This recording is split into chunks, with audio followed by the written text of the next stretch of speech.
The trade deadline, no action at all? What the heck are the Jets doing? My God, it's another reboot. And the Seahawks pick up a key piece. The Manchild Show.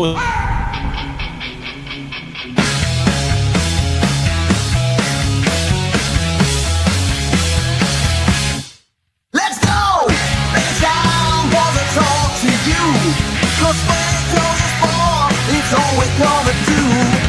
And Boy Green is always on the scene. And we're gonna always bring it to you live streaming. So get ready. Get ready, 'cause here they come. Man, I cut off on my own opening. Yes, it starts now. All right, welcome aboard, everybody. Happy Wednesday. It's our live show. The Manchild Lerch Boy with Paul Boy Green Esden Jr. Coming off the trade deadline date in the NFL. Oh, what a boring yawner it was. Boy Green, Tuesday is my crazy teaching day, so I'm in class a lot of Tuesday, and my phone was just bouncing off the walls, and so I was peeking at it from time to time. I was like, oh, my God, another trade. And your Jets just shipping off everybody. Well, we've got the right guy on the case to talk all about it today. He's our insider from all things NFL and from PFF. That's Pro Football Focus. Let's welcome in the one, the only Dalton Wasserman. And today, by the way, brought to you by our friends at Play It Again Sports. What's up, Dalton? How are you? Oh, nothing. Just another boring day in the NFL world, right? No, I think you mentioned it, a whole lot of action, especially up there in New York. Did this feel like a little bit like the baseball trade deadline that we get, at the end of July every year? We don't often get that with the NFL with these last-minute deals, but it was a whole lot of fun yesterday, certainly, to cover it all.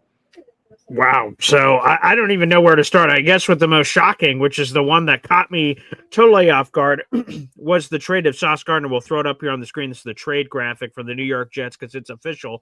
The Jets received 2 first-round picks, a 2026 first, a 2027 first, Adonai Mitchell, who I'll be curious to sort of pick your brain about in a second, and then the Colts get Sauce Gardner, one of the top corners in all of football, certainly the highest paid corner in football. The Colts all in at 7-2, making an all-in move, trying to go win a Super Bowl here.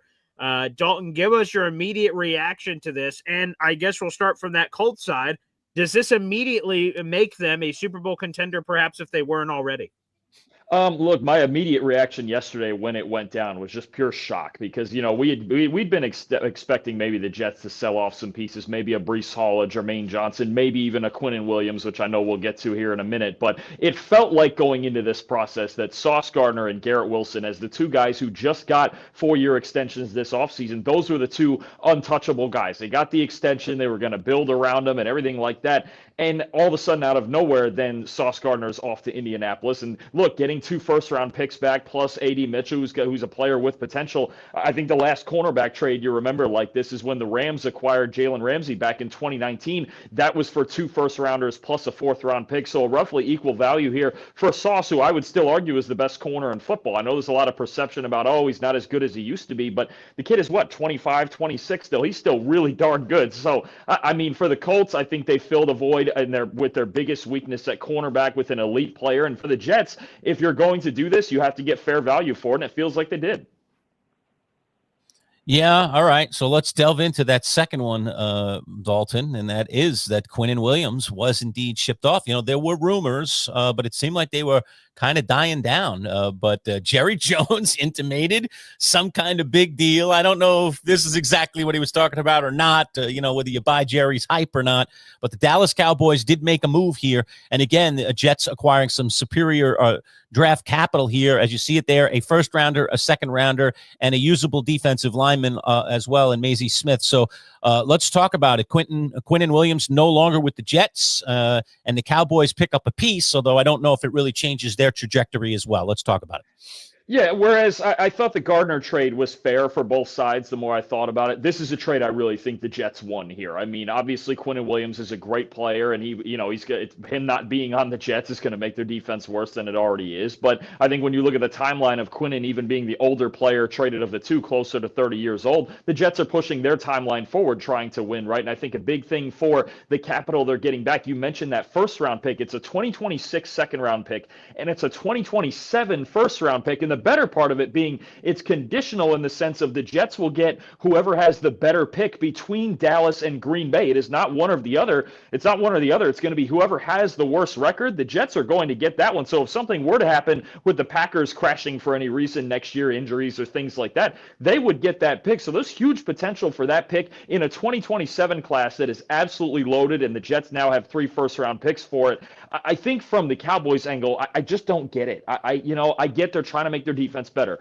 Quinnen Williams will make their defense better, especially their run defense, but their defense is so bad on the back end and even the play calling that does Quinnen fix that by himself? Probably not. And this is a Cowboy team that just handily lost to Arizona on Monday night. Now they're 3-5-1. So they're going to have to win at least 6, if not 7 of their final 8 games to even make the playoffs this year. So the Cowboys are in the boat of making expensive long-term moves while also dishing one of the first-round picks they got back for Micah Parsons. I don't really get it much from the Cowboys angle. I think the Jets won this trade.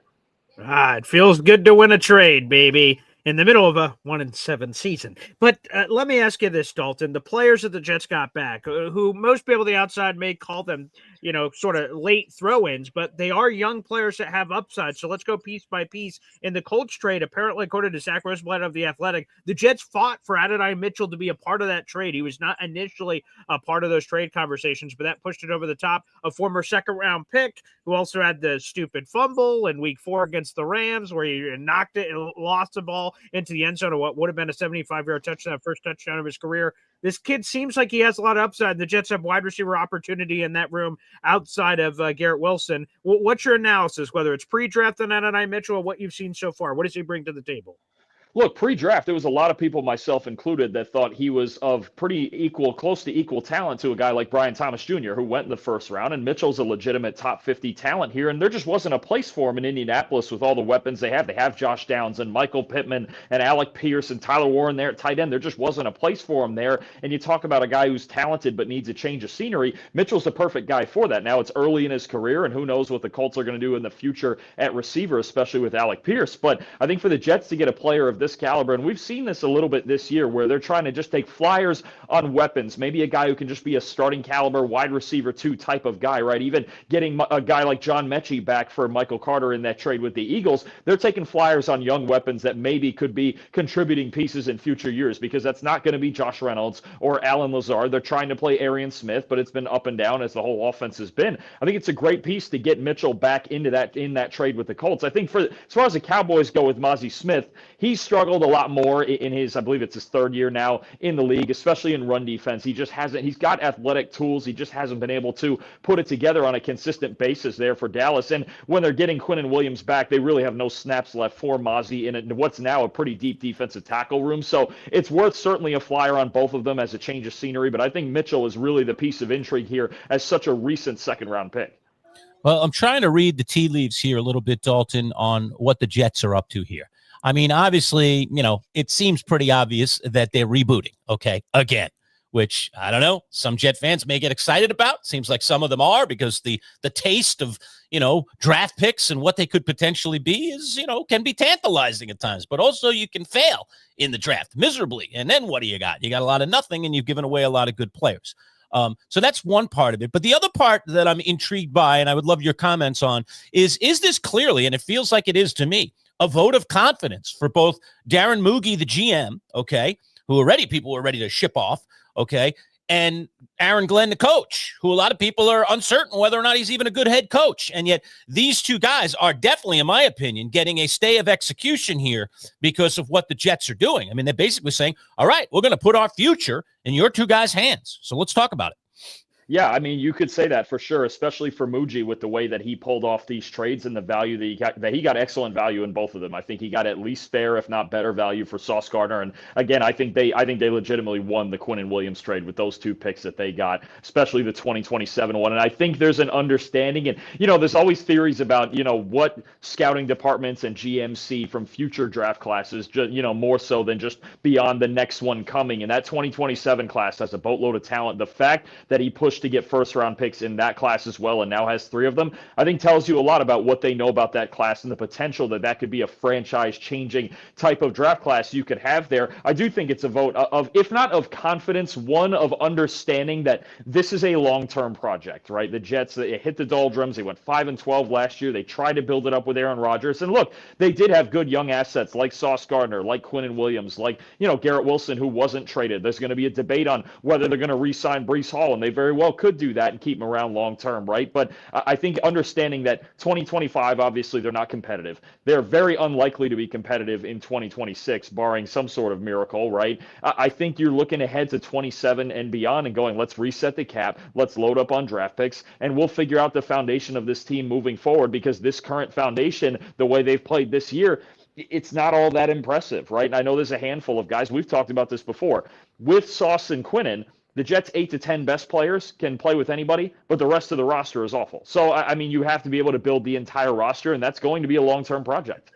And here, Dalton, the simple thing to say here is the Jets don't have a quarterback, and they haven't been able to win. They need to find a quarterback, and now they're well-equipped to do so with 5 first-round draft choices. Now, the most obvious path to finding that quarterback is, of course, the draft. They got 2 first-rounders in 2026, 3 first-rounders in 2027. Between them, they can find whatever quarterback they identify to be the guy and trade up for him, or just straight up have the pick with how they're looking this year. But there's another possibility that a few people continue to whisper about on social media. With 5 first-round picks, the Jets could trade for a veteran quarterback and go down that path again to make something happen. I heard ESPN NFL analyst Damian Woody talking about it. Benjamin Albright mentioned it yesterday. What do you think about that possibility? And who are some of the names? Because there's been some floated out there of Kyler Murray. So some people throwing out Joe Burrow. Okay, I'm on board that train. Or some of these quarterbacks that could shake free and could be tempted by multiple first-round pick offers. Does anyone float your boat there as a potential strategy to find the next QB1 of the NYJ? I mean, Burrow would be a dream scenario considering how good he is, and we have a much better offensive line with the Jets than the Cincinnati Bengals do, hence the Burrow injuries over the years. But I don't think that's happening. I think the Bengals know that Joe Burrow's their only chance of winning anything, right? So, Kyler Murray's been struggling, and now he's had more injury issues. I don't know that would be worth it. I know earlier in the year, if the Cowboys were to crash out, there was talk about, maybe what if Dak Prescott became available? But I think at this point, I don't see any options that would be better than just building this naturally through the draft. I really would just take the time out this year to evaluate the quarterbacks. 2027, if they don't take one in 26, maybe you get a bridge guy like a Jacoby Brissett or something like that, or maybe the second year, we still have the second year of Justin Fields' contract. Maybe you just ride that out till you get to 2027 and see if it's a Julian Sayin or an Arch Manning that could come out in 27 and be your guy. So I just don't see a whole lot of options. Kyler Murray struggling, Tua struggling, Trevor Lawrence is struggling if you were trying to go down that route. Who knows what the 49ers think of a Brock Purdy and some of the issues he's had. I just don't see that as a viable option. I don't think those are franchise-changing options. I would draft somebody in the next 2 years.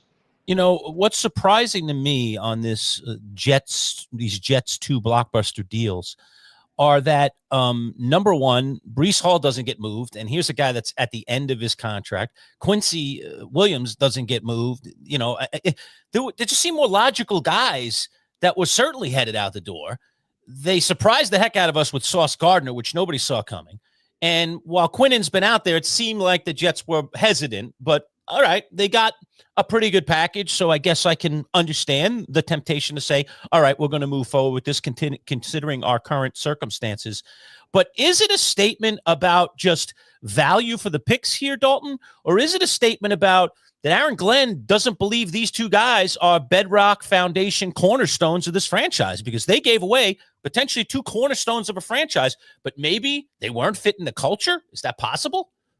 I think it's and now it comes out after the trade that Quinnen Williams apparently over the last several months has requested a trade multiple times, and the Jets had they had to find a way to get it done. But no, I think it's a statement from Darren Muji about how he's going to do these deals and getting fair value in these trades. Even think about, some of the rumors we heard about Breece Hall or Jermaine Johnson. The Jets wanted a 3rd-round pick for Breece Hall. Kansas City had a 4th-round pick apparently on the table, and the Jets said, no, give us a 3rd or we're not doing it, right? Jermaine Johnson, I think there were similar offers from, I want want to say the 49ers and the Bears, where the Jets wanted a second, they were offering a third or a fourth, and the Jets said, no, we're getting fair or better value for these guys because we know they're talented and they're still young. Look, we can go into the future with Jermaine Johnson, with Breece Hall, and feel good about that. They're darn good football players, right? So I think when you look at the way that Muji approached all of this, he put nobody off limits, but he wanted fair or better value for all of those guys. He got that for Sauce and Quinnen. They couldn't find that for Jermaine and for Breece, so they went ahead and kept those guys, and they're still talented players that can help you into the future.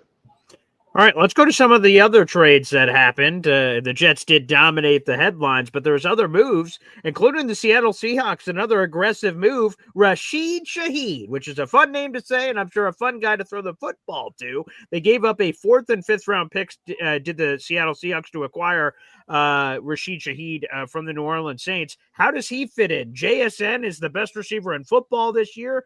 Cooper Kupp's been banged up a little bit, but Shaheed brings that speed and vertical element to this passing attack, which probably takes it to another level, especially the way Sam Darnold's been playing. So he's another player. He's a bit similar to Torrey Horton, where he has a ton of speed and even some punt return abilities, an explosive player who can win deep down the field. And it's really what the Seahawks were trying to get earlier in the offseason when they signed Marquez Valdez-Scantling, who was familiar with Clint Kubiak from the Saints last year. And Shaheed is familiar with Clint Kubiak from the Saints last year. They're looking for that deep threat. The idea behind this offense is to get in heavy personnel and fool you with play action. And Sam Darnold's going to chuck it over your head. And he's been doing it a great job of it this year with Smith and Jigba, with Torrey Horton. Shaheed just gives you another deep threat with blazing speed who fits Clint Kubiak's system. There should not be much of a learning curve here because he played in this system last year before he got hurt. So I think when you look at Shaheed and the fit, it should be seamless. It's perfect for Darnold and the way he wants to keep throwing the deep ball, and teams are going to have to continue to respect what the Seahawks are doing in the passing game. If you don't, you want to move up on these 2 tight end sets and you want one safety back there, Shaheed or Horton or Smith and Jigba is going to run right by you, and Darnold's been throwing the ball at an MVP level. It's really a perfect fit considering what they're trying to do and the knowledge of the system already with Clint Kubiak there. All right, his name, Dalton Wasserman, PFF. He's our NFL insider. Today's broadcast brought to you by our friends at Play It Again Sports. Let's just take 30 seconds, learn a little bit more about our friends from Play It Again.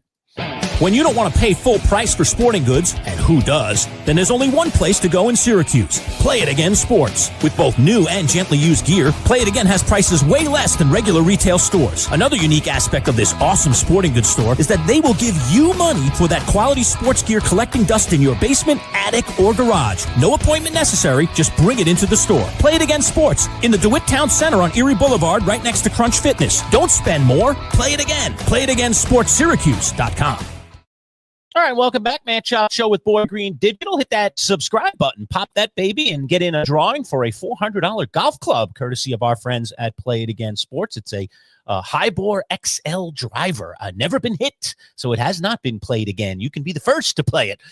Donated by our friends again at Play It Again Sports in Syracuse. All right, let's finish up on the trades, Dalton. A few other deals made as well. Let's talk about Jacoby Myers joining another squad, getting shipped off from the Raiders and heading on over to the Jacksonville Jaguars. Try and give Trevor Lawrence another target. Is he a good fit in Jacksonville? And talk about the value in this trade.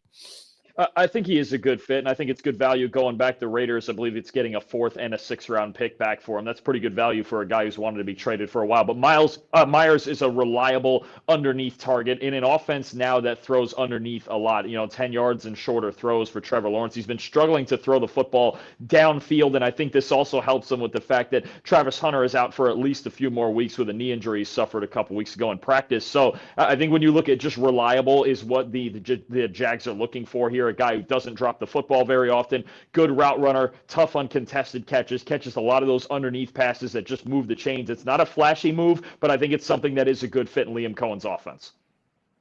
Let me ask you, what's the move to the move? So people, because this happened obviously in the middle of the trade deadline, people are like, oh, Brian Thomas Jr., does that mean he's available? Because they have BTJ. They have Travis Hunter. I know he's currently on IR, but he's playing on offense. They have Jacoby Myers. In a perfect world, that's 3 awesome receivers to have, and maybe that's the plan, because I'm sure the Jaguars didn't make this acquisition for a rental and chase it now and then screw Myers in the future. I'm sure they're going to attempt to re-sign him here. But what's the long-term play? Because there was a lot of rumors about the future of one Brian Thomas Jr.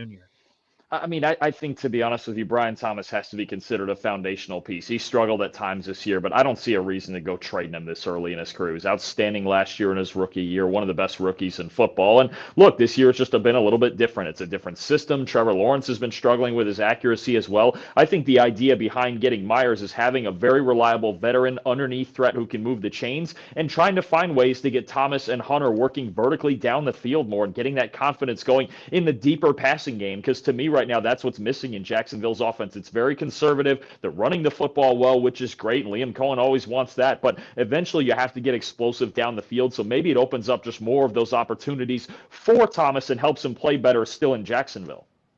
Jamie, the FedEx guy, jumping in here, and I have this question too, Dalton. What the heck? Why did the Bills not make any moves, and in particular not go out and get a receiver? I thought that would be a definitive thing that they would do. Do you think they just got priced out on this thing? Give me your thoughts about what the Bills might or might not have been up to circling around the trade deadline. I think that is possible. And I mean, they're just, there's not that many out there who are going to make much of an impact, right? I don't think the Bills need just any receiver just to get one. I think if they had gotten Jacoby Myers, I think he basically just kind of fits in along with the rest of their guys, right? Khalil Shakir and, and Keon Coleman, who's been struggling lately, and Josh Palmer. I mean, I think if the Bills were going to go get a receiver, it would have had to have been a guy in the offseason, say, like if T. Higgins were made available, like a real difference maker that gives him a different element, especially a speed element. I don't think Myers would have been that guy. Maybe Shaheed would have been that guy, but the Seahawks went to the Saints with a pretty good price of 2 draft picks there, so I don't know that the Bills were willing to match that. Yeah, I just don't think they saw anything of value to them that would have been worth giving up, say, multiple draft picks for a Shaheed or something like that. QB drama in Arizona. Kyler Murray is still healing from his injuries, but Jonathan Gannon says Jacoby Brissett's my guy, regardless of what the health status was of Kyler for this upcoming week. Is he the new guy? Is Kyler on the move? What's happening here for the future of the Arizona Cardinals quarterback room? I mean, the way that Kyler's injury looks right now in that situation, it looks like Brissett's the guy for the rest of the year. And the Cardinals are going to have to start asking long-term questions about really about their whole team, but especially about the quarterback. I think Gannon's done a nice job of getting some young defensive pieces in there, but they have issues at quarterback. They have issues on the offensive line, and Marvin Harrison's been inconsistent on the outside. And you have a 30-year-old running back in James Conner on a season-ending injury. They got a lot of work to do on this offense, and the question is going to be, can they build it around Kyler Murray with the way, to me, that he's really struggled this year? And you can see the immediate effect of Brissett coming in there and just throwing the ball downfield better than Kyler. You have to wonder with that contract. I think that the dead cap will kind of hurt for 2026, but kind of the same situation we've talked about with Miami and Tua Tagovailoa, where you go, you know what? You could eat it for a year and really kind of reset this thing. Are they going to want to do that? I think it's on the table. Talking with Dalton Wasserman, PFF, our NFL insider. It's our live Wednesday show. If you like what you're hearing, hit that little thumbs up like and give us some credit out there in the community known as YouTube.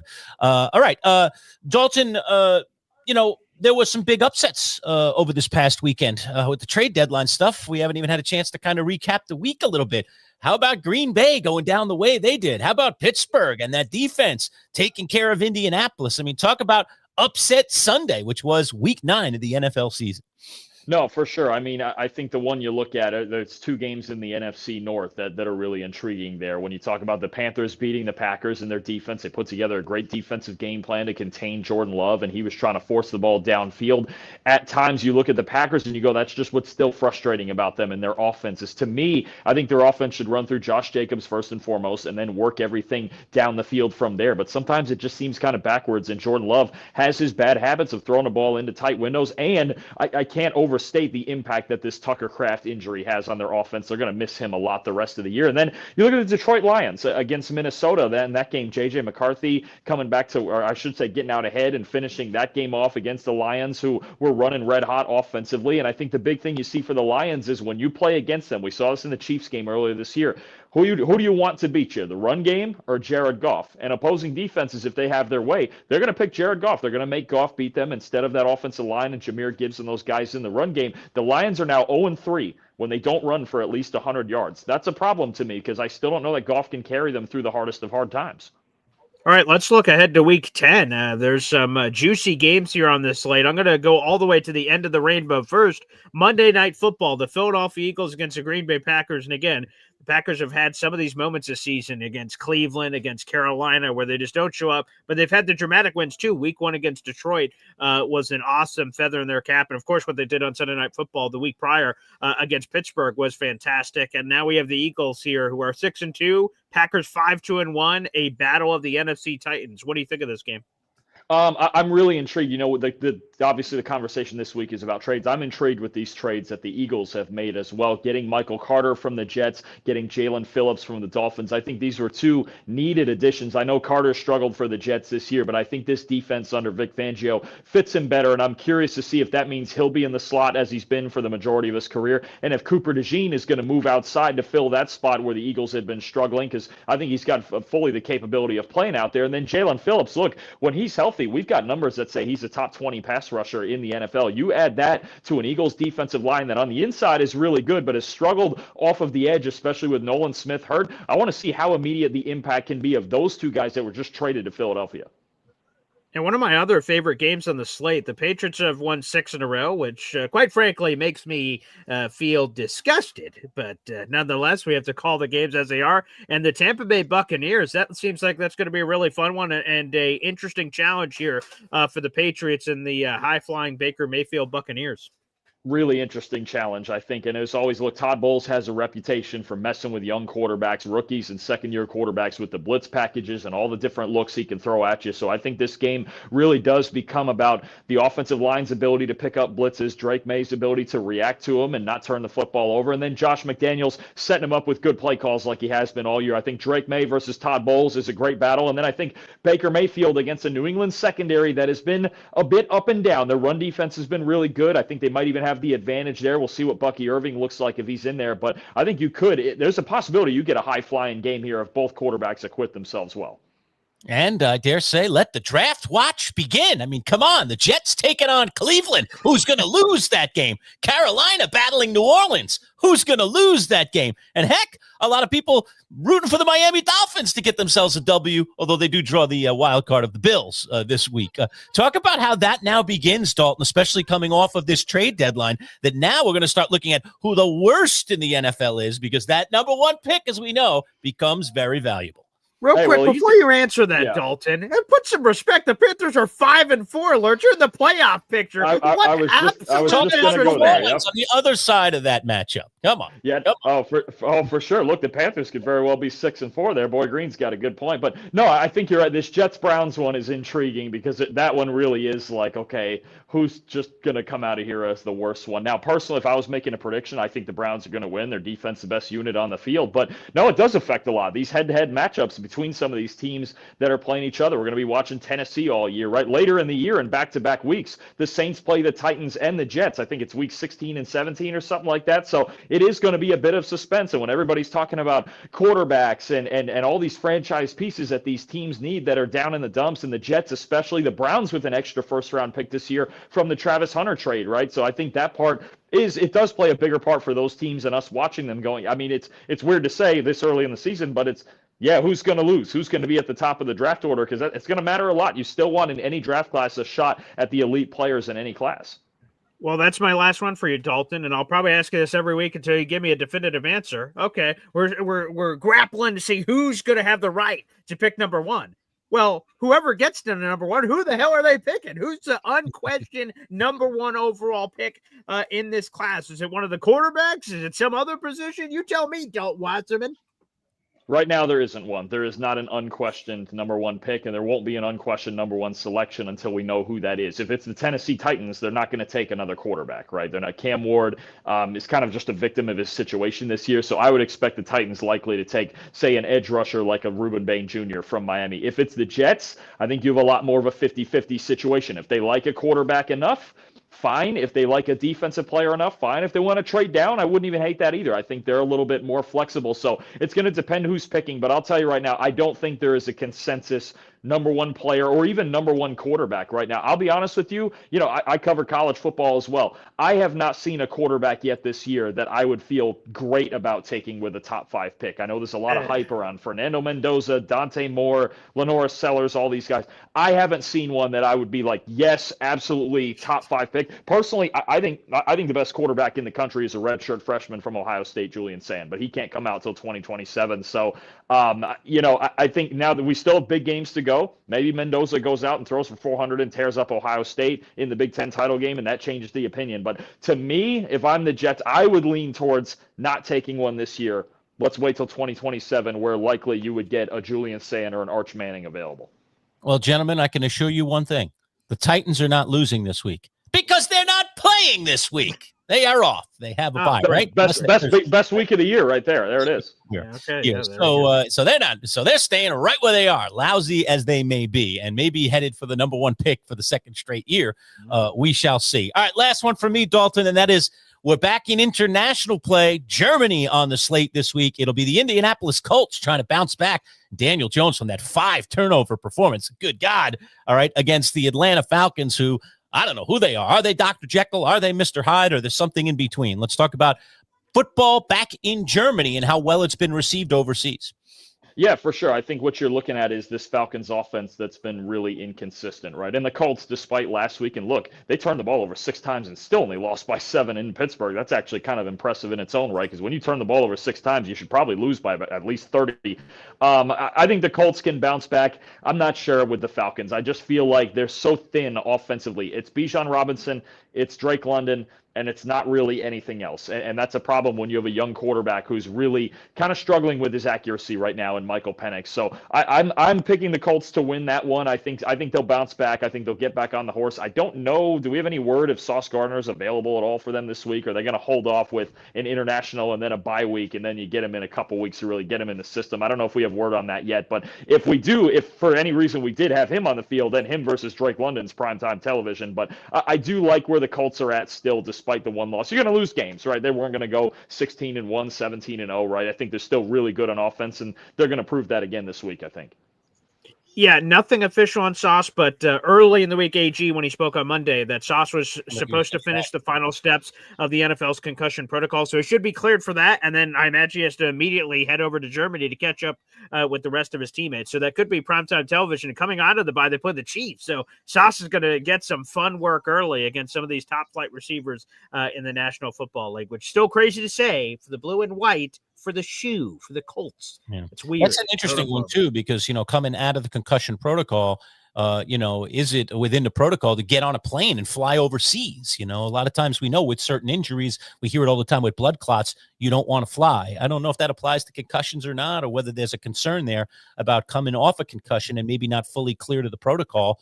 Do they even want to ship him out there? So we will definitely keep our eye on what's going on with Sauce Gardner, because that would be a fascinating matchup. Drake London is certainly returning to form. All right, always Dalton Wasserman, a good one, but this one especially, a little bit of action, you might say, on trade deadline day. We'll talk to you again in a mundane week 11. Be good, buddy. Absolutely. Appreciate you guys as always. Thank you. All right, there he is. Dalton Wasserman, PFF, our NFL insider, giving us some love on the trade deadline. And, man, the only thing is, I'll say this, Boy Green, absolutely, the big trades, and particularly the ones that the Jets made, kind of shocked the world and made this wow, what a great trade deadline. But you know what? As someone who sits as a Giants fan, as someone who also covers the Bills, I was bored out of my mind.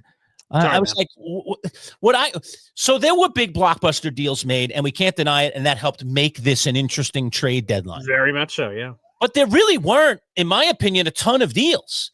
There were a handful of deals. Luckily, there were some meaningful names in the deals, which made them more interesting.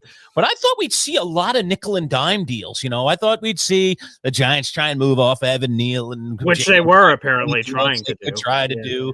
Right? That the Bills would also make some scrappy little moves here or there, even if they didn't get the big time receiver. That they'd make some scrappy moves, and then just generally, there were more teams that didn't make a singular move than there were teams that made moves.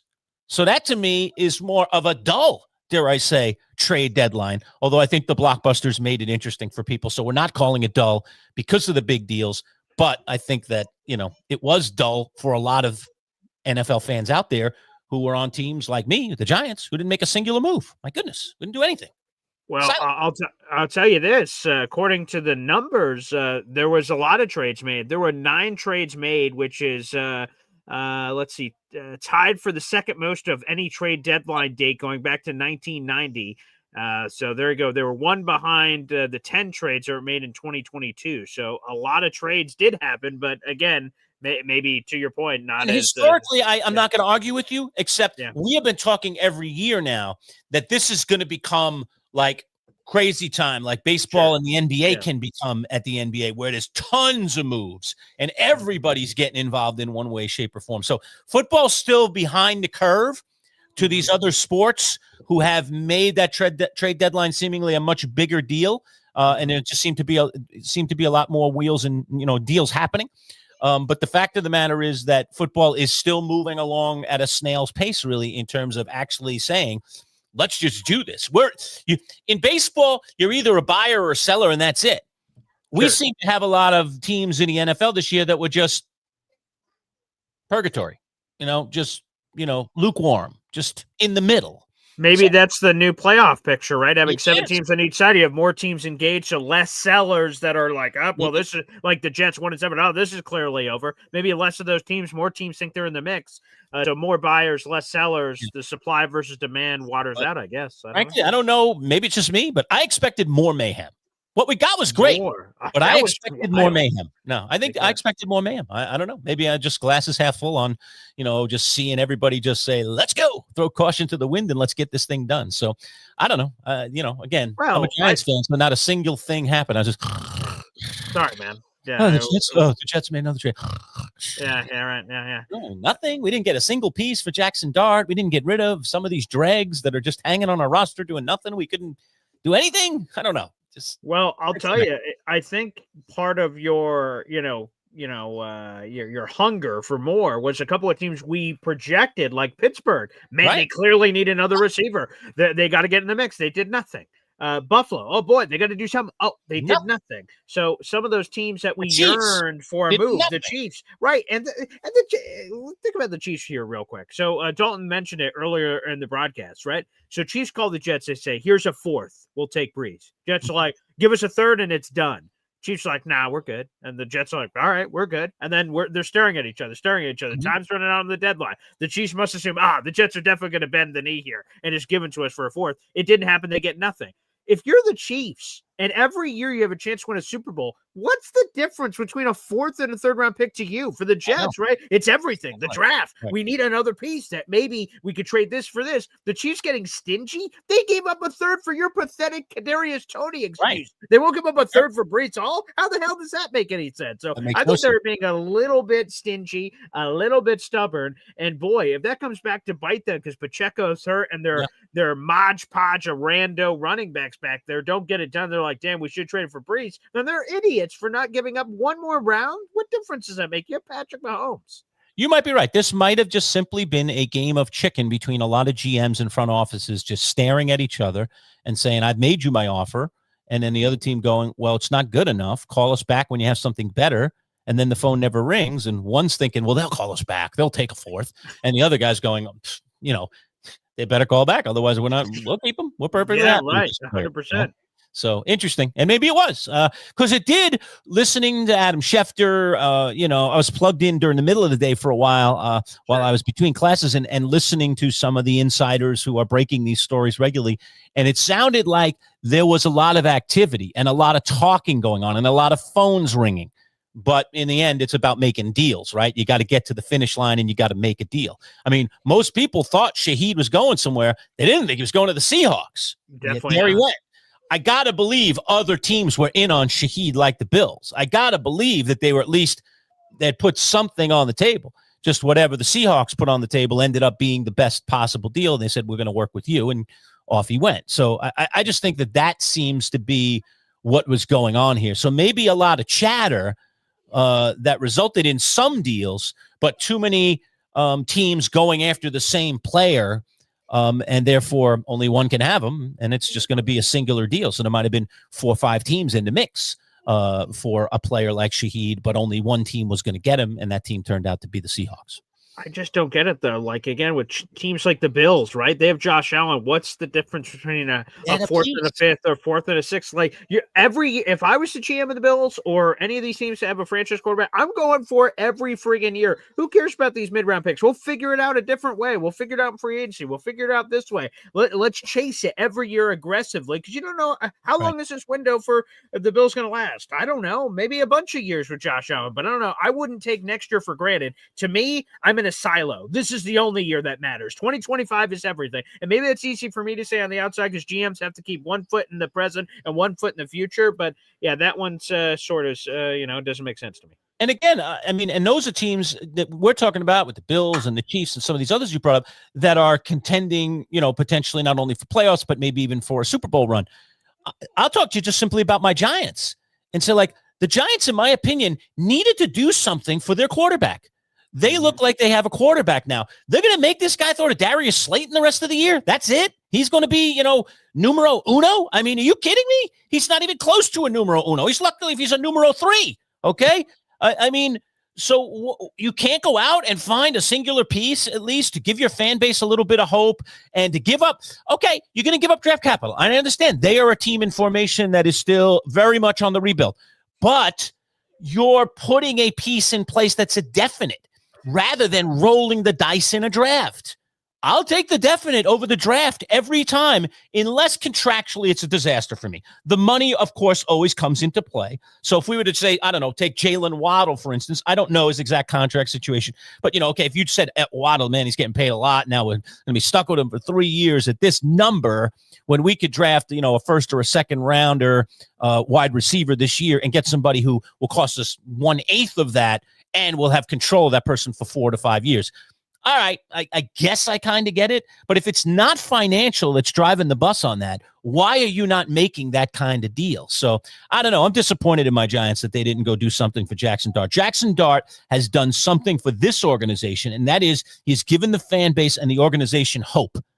Now, how about you reward that by giving him something to throw to so he isn't just back there getting killed for nothing for the rest of the season, because he's going to be out there the rest of the season against really good defenses. You seen the Giants schedule? Those guys are coming, all right? And they want a piece of Jackson Dart. And frankly, I don't want him thrown to the Wolves for nothing. I want him thrown to the Wolves if he's going to win some games and make some big plays, and he doesn't have anybody that can make good big plays. Who on that? Which one of those receivers is making a big play for the Giants? My goodness. I mean, we got nothing. Neighbors is out, and we got nothing beyond him. And if I'm Joe Shane, okay, you trade a first-round pick in 2 years. Are you even going to be here for that? Who knows? Why not use it to try to go get Jalen Waddle, which apparently they wanted a first-round pick. Speaking of your Giants, let's go over here to YouTube. Guys, feel free to light up the comment section, no matter where you're watching, whether it's here on YouTube on my channel, @BoyGreen25, or my Twitter, @BoyGreen25, or @MC Show Digital, which, again, we'll show you later, a golf club that you guys can jump on. We got over 200 people in the room. Like the video, hit subscribe. We have, Born Again Man, 7255 saying, let's say Giants fire everyone. Who do we look to as a new GM, Lerch? The only guy that I've got on my radar right now, but I mean, let's face it. I mean, we're not scouting GMs is a difficult task. Sure. Right.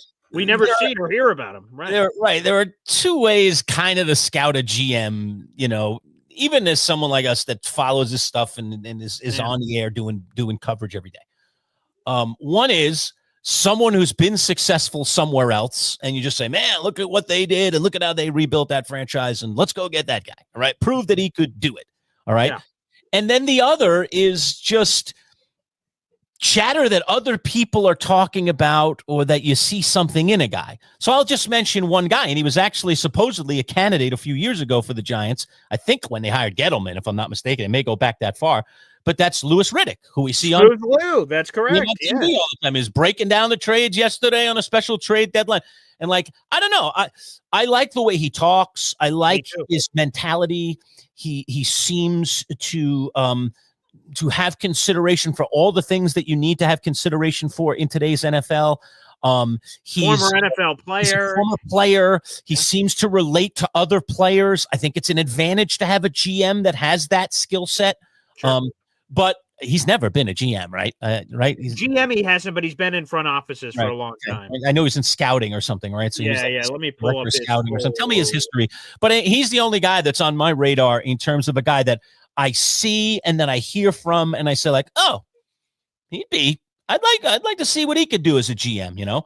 Okay, so here's his path. He started out as a scout. He was a scout for 3 years with Washington. He got promoted to director of pro personnel for 3 seasons. He held that role with Washington. So that's getting involved in the draft, evaluating talent, sure. beyond even the scouting part of it. Mm-hmm. Yeah. He went back into scouting that next year, but with the Eagles instead of Washington this time. He was there for a year and then was promoted to assistant director of pro personnel. So he wasn't quite the same level of Washington, whereas the director, he's the assistant of the director. So he was the right-hand man to that individual. And then he got that job again, director of pro personnel, the same job he held with Washington, but he got it with the Eagles, and he did that for 4 seasons. So, he was in the NFC East, but some front office experience. Again, he played for a decade in between the NFL and all the other kinds of different leagues, Arena Football League and things of that nature. So he spent a decade playing, and he was a Pitt guy, a smart school, good school for them.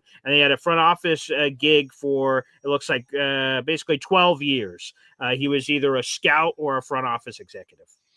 Yeah, was there a little bit of rub with the Giants, or did they give him a legit interview? I remember they did give him a legit interview. So he's gotten 2 spins. The one that you're talking about, the Dave Gettleman run, he 100% was interviewed and went through that process. And I believe on the Joe Shane cycle, he also came again for interviews. I don't know how deep he made it into that process, but he did have conversations. So that one could have been Zoom from when that was in that time before we, COVID and all that stuff. So, which is wild times, another podcast, perhaps for a different day. So he was definitely part of the Dave Gettleman cycle like 10 years ago. And then he was a part of this Joe Shane cycle as well.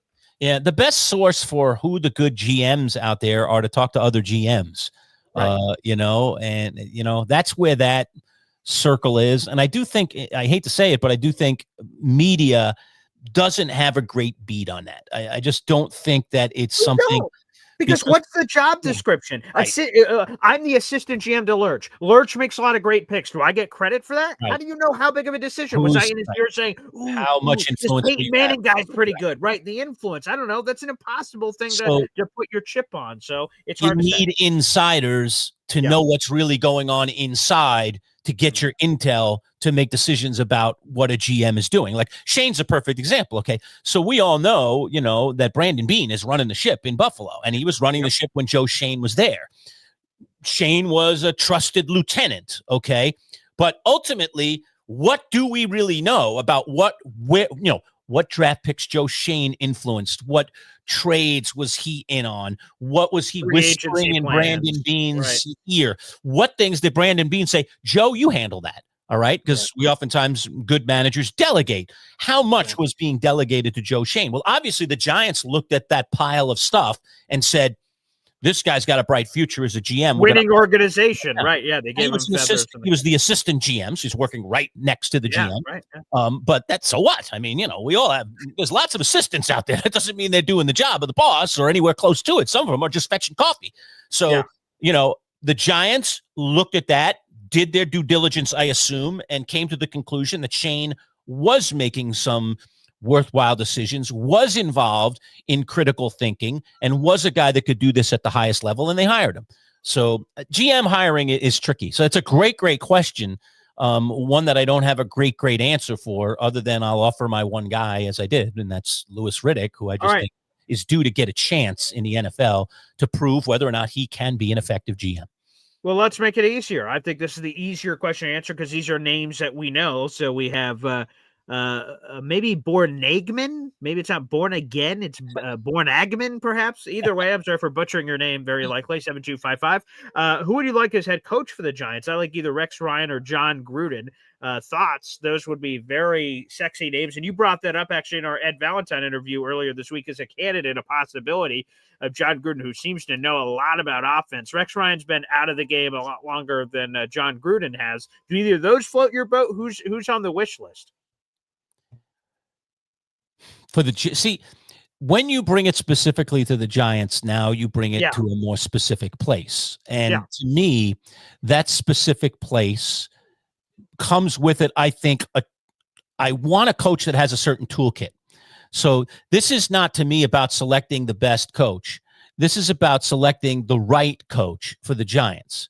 And so I temper my remarks by starting there. Ed Valentine, as you mentioned, put out a list of like 10 guys. He divvied it up into, no-brainers that they should talk to, surprise guys outside of, like he had like kind of, he put it into 3 categories. You can go look at his piece on Big Blue View. It was very interesting. I was extremely intrigued by the case that Ed made for Lane Kiffin, a guy that personally I don't like that much. I think there's a cocky SOB.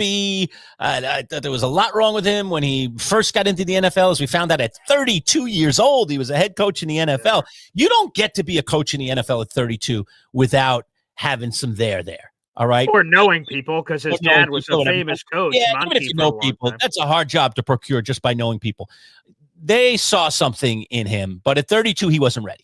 Okay. And it went awful, by the way. He got fired in his second season. They went 5-15. Yeah. But like a lot of guys, he has now gone off and paid his dues in the college world.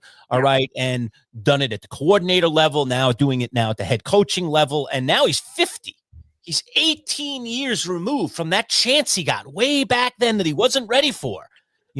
Is he ready for another one? And I say, when I look at the Giants, as much as I didn't love his personality, and I'm not sure I still love his personality, even at age 50, although I do think he's a much more mature individual than he was, the toolkit fits.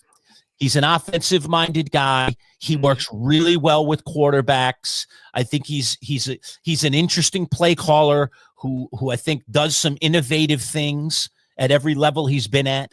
He's had a high-level success as both an offensive coordinator and a head coach. And I think there is something about getting a second chance and doing it right the second time. And we have seen guys come back to the NFL on second chances and been very, very productive. So I kind of like that idea, even though never have been a big Lane Kiffin fan. Can't say I am.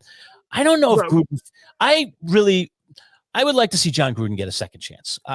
Sure. What he did was bad, and I recognize that, and I don't want to push that down into the abyss and just say that doesn't pretend it didn't happen, right? Yeah. But also I know how it happened, and that is they got into his personal emails, and like I want to ask every single one of you out there that points that finger at John Gruden. All right, have you ever written an email you regret?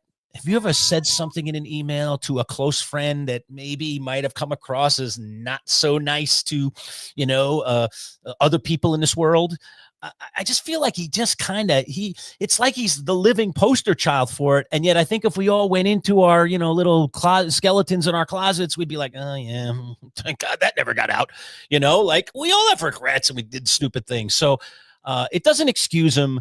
But I think I would love to see him get a second chance because I think he was on the road to redemption potentially. He loves the game of football. I think he's a cool, energetic guy. I think he brings a spirit to any locker room. I don't know that he's a great fit for the Giants. And I also don't think their conservative ownership would take it on because of the PR nightmare that it would become. The New York media loves to run with stuff, and that stuff is going to be a story for weeks and weeks before it finally settles down, and he's going to have to win some football games to get everyone's minds off it. Now, if he does, it will go away. It will. In any market, it'll go away, including New York. But it'll linger a little bit longer in New York, and I don't know that John Mara, again, Ed said it, at his age, I don't know why that's a factor, but, John Mara at his age, does he want to go through and have to deal with and answer questions about some not so pleasant things about the guy he's now bringing in to run his franchise as a head coach? Like, the ick factor might be too much for this owner.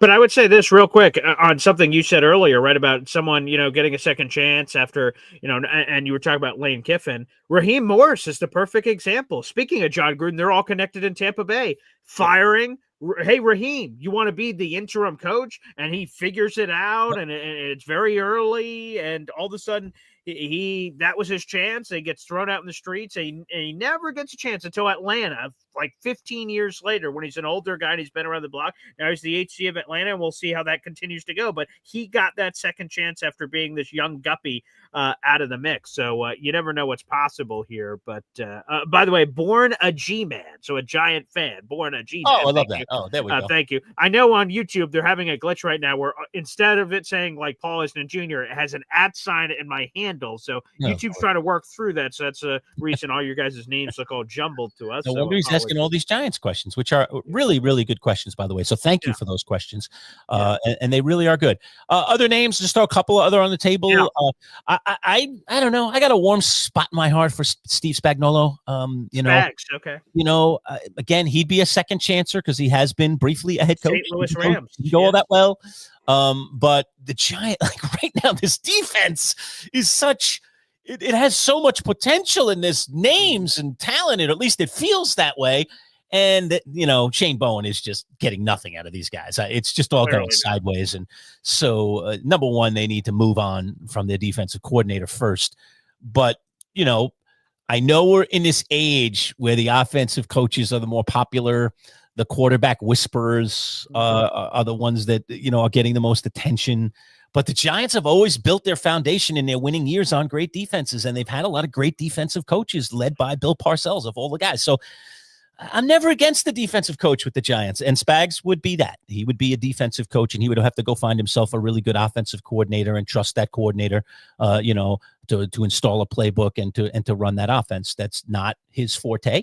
But man, I'd love to see what he could do with this Giants defense, because I think there's a lot of talent on it, and they're not getting anything out of that talent right now. Here are two names, and both have never gotten their shot to be an HC. So you'd be taking a risk with either of these hires.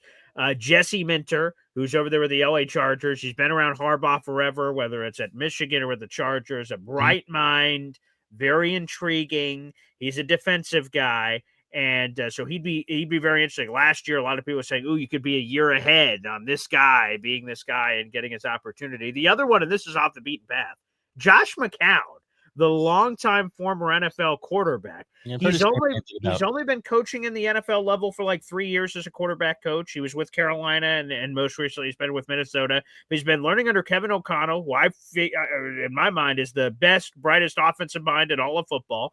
And Josh McCown is a leader of men. So how do you figure out, like, again, Minter and McCown have never been head coaches before. How do you find that the head coach has the right stuff? It's an impossible challenge. Mo, I see you in here. You're talking about all the trials and tribulations of a first-time HC. You just don't know everything that goes into it until you're shoved in that position. But he's a leader of men. He's a former NFL quarterback, so he knows offense clearly, and he's been around offenses forever in a million different schemes. He's played for 12 different NFL teams during his career, so he's used to adapting to new situations. He knows a lot of people in the league, so you got to imagine that coaching staff would be profound, that'd be able to put together. And again, just a leader, and people resonate. Every locker room he's ever been in, he's been the favorite guy. I don't think that's by random circumstance. I don't think it's just a popularity contest. I think it's a work ethic and everything that he brings to the table. So Josh McCown would be something as well. I see EZ is in here. He's thinking he wants to steal Josh McCown for the Jets, but here's the problem with that, EZ, and thanks for the super chat. Josh McCown, passing coordinator, quarterback coach for the Jets.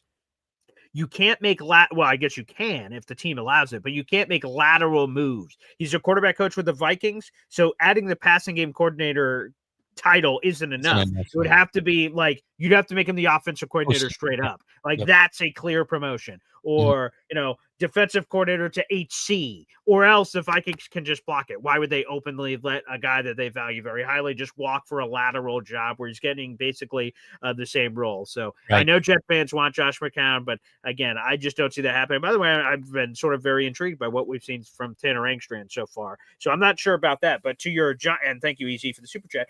But Lerch, I think that's a sneaky one that you throw out there that maybe, you can add that one in for the Giants. Yeah, it's intriguing. That's intriguing. No real ties to the organization, but hey, a chance is a chance. There's only 32 of these jobs out there. That's so 100%. You got to take them. You got to take them when they're available.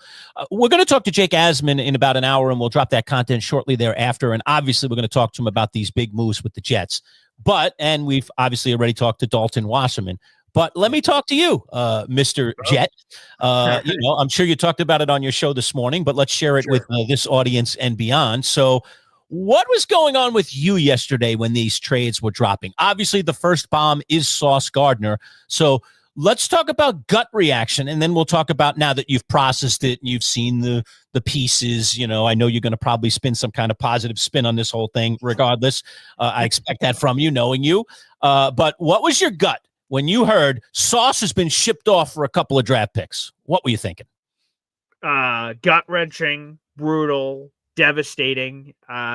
When you get that alert, in this world, you have to check to make sure it's real. That's not a fake rumor. So I'm on Twitter and I see it pop up from Ian Rappaport, and I'm like, "There's no way like what kind of made up nonsense you think are going to fall for?" I click it and it says 5 million followers. I'm like, "Oh my god!" And then it just starts blitzkrieging. Now everyone's sharing it across the universe. So I'll be honest, it was gut wrenching because I don't know how big of a Family Guy you are, Lurch, but there is a scene in Family Guy. Okay, not heavy duty. So there's a scene in Family Guy where like Peter and Lois, his wife, are like at a used car dealership or something, and the guy says, "You can have this boat or the mystery box."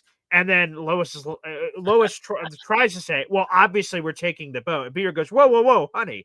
Let's not jump to any conclusions here. There could be anything in the box. There could even be a boat in the box. We'll take the box." And then, of course, it's nothing. There's nothing in the box. But, like, it goes to the draft. The draft is a mystery. We don't know what the box is.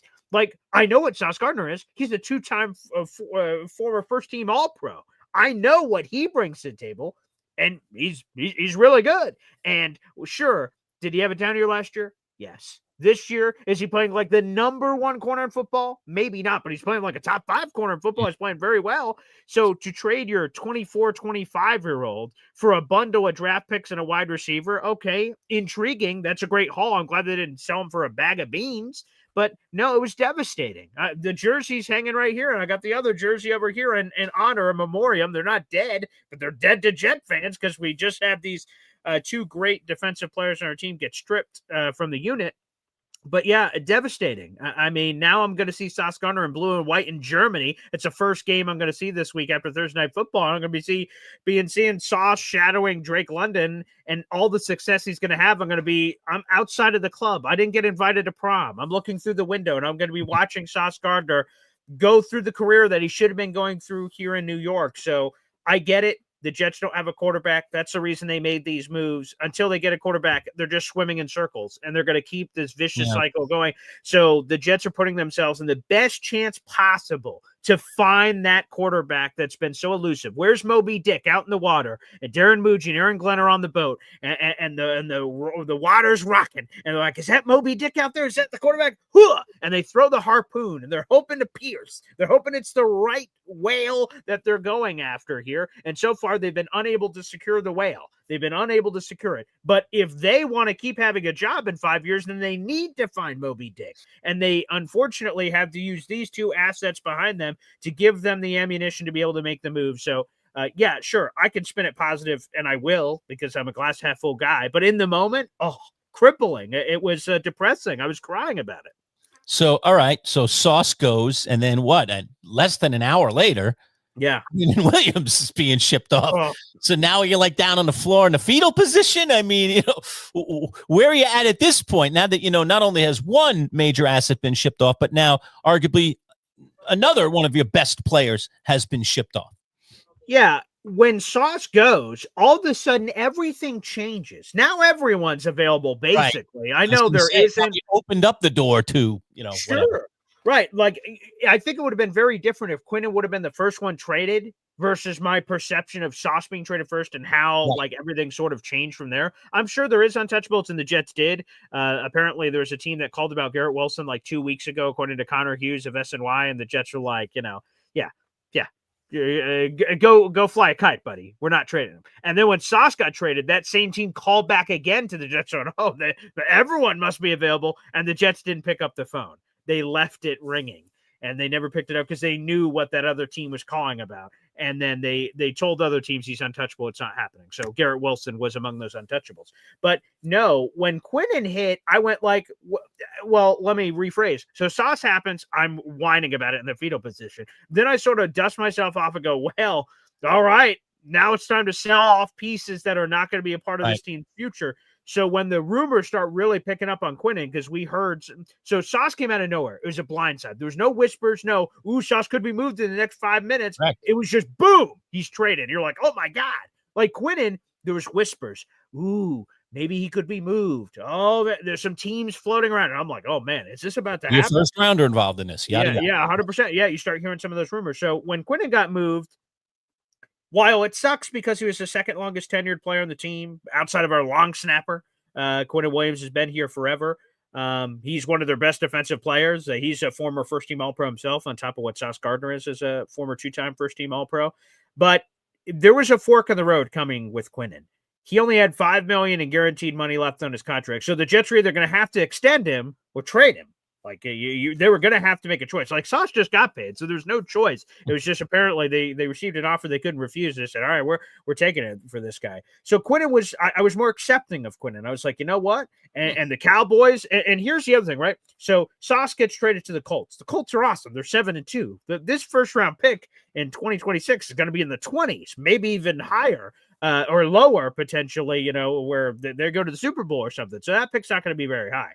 The Cowboys stink. They just lost the Arizona Cardinals on Monday Night Football. They're like 3-5-1, and they still have like the Eagles and the Chiefs. They got a bunch of really big games coming out. I just took a peek at their schedule. I'm like, oh, God, I don't think the Cowboys are making the playoffs, which again would be a good pick for the Jets. So for Quinnen himself, I'm happy for him. He gets to a new place and that sort of stuff. I was a lot more accepting of that one for sure. And especially the rumors come out after, and AG and Darren Muji deserve a lot of credit. Apparently Quinnen over the last couple of months requested a trade on 3 different occasions to the Jets and said, get me the hell out of here. I'm not happy. And the Jets were able to keep that in-house. We didn't hear any of that. And they traded him for great value. A first-round pick, a second-round pick, and a player in Mozzie Smith, who's a former first-rounder themselves. So credit to the Jets for tightening up the ship and not having those rumors and everything floating around, because that could have dropped the price on Quinnen. Oh, this guy just wants out of here, and the Jets have to move him. They have no choice. Right. So credit to AG and Muji for that. But, man, yeah, Williams, once you –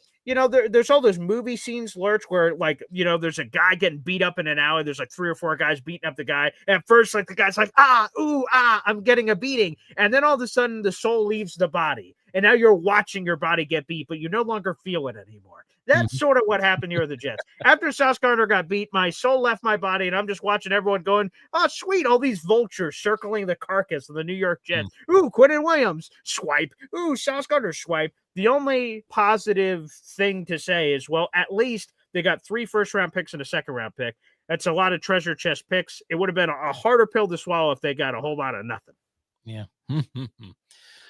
Oh, man. All right. Well, good. Nice to get your gut. So we're going to break this all down again with Jake Asman. We're going to get his whole take on this.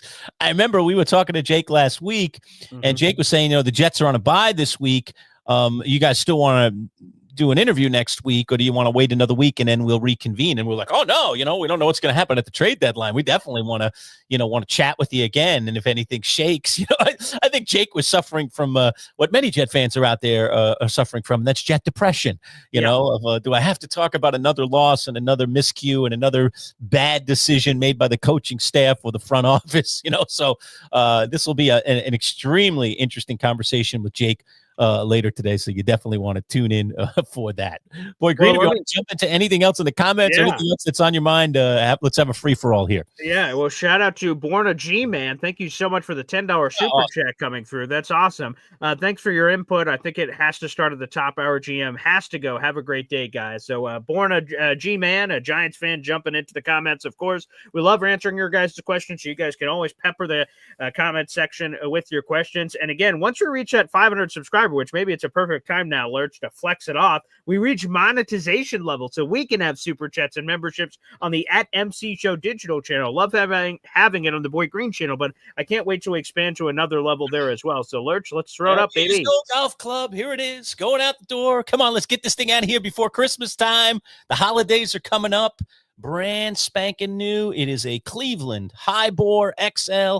It's fully adjustable. Oh, man, still in the plastic. Hasn't been hit. Fantastic. Take it out to the course. Let me see what kind of shaft is on this thing. I'm a stiff shaft player. I wonder what the shaft is on this one.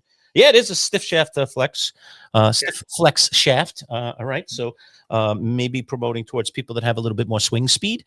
Beautiful head cover goes along with it too. You see the beautiful, lovely Cleveland. Oh, yeah, let me get a look at that. Yeah, lush leather. Ooh, feels so nice on my face. All right, so there you go. That's going out the door. We will ship it to you on our dime. Once you become a subscriber, we're going to pick one out of our first 500 subscribers.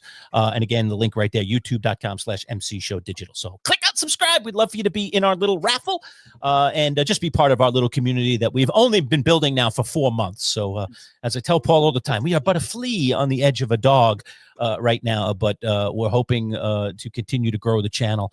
Again, this show comes with 8 years of experience with Paul and I working together as partners in the radio world. And now recently, 4 months ago, converting completely to digital. And also my radio career goes back nearly a quarter of a century. So yeah, we've been doing this a while. We're not new per se, but we're kind of new to this world. And we'd love for you to join our community, be part of our community, help us grow our community, make it more interesting to you. So please jump on board and subscribe. And we'll not only be giving away this golf club, but I've got lots of other cool things. I told Paul I was in my basement the other day and I found an autographed Dan Aykroyd Blues Brothers harmonica. Cool. All right. He actually autographed the harmonica itself and the case that the harmonica is in. That's definitely going out the door. I don't have any need for that to be hanging around my house. And we've got items that have been lining the walls of our studio when we were in radio and sitting on little shelves, cool bobbleheads. We've got some collectible bobbleheads from the Anchorman movie. If you're an Anchorman fan, that I'll part with to future subscribers. So all you got to do is click on the subscribe and you can win some fabulous prizes. And it costs you absolutely nothing to do that and just become part of our community. So again, no matter where you're watching, and I know in this digital space, there's a lot of different ways to consume the show. It could be on my YouTube channel, youtube.com/BoyGreen25 or @BoyGreen25 on Twitter. Take an extra second to go over to this specific stream, which again is youtube.com/MC Show Digital. Hit subscribe. It is free to subscribe to the channel, and we're 140 some odd subscribers away, somewhere in that ballpark, of getting to 500. So get it while the getting's good. And also, this is another good reminder here, right? So if you get some of your friends to subscribe, that's bonus raffle tickets, because if any of them win, maybe, and they subscribe because of you, maybe you win. I don't know. Get the golf club for yourself. Get it for the holidays coming up. Either way, make sure you take full advantage. As soon as we reach 500, we'll give it away. That could happen today, tomorrow, Christmas, who knows? Make sure you guys take advantage of it because you don't want to miss out.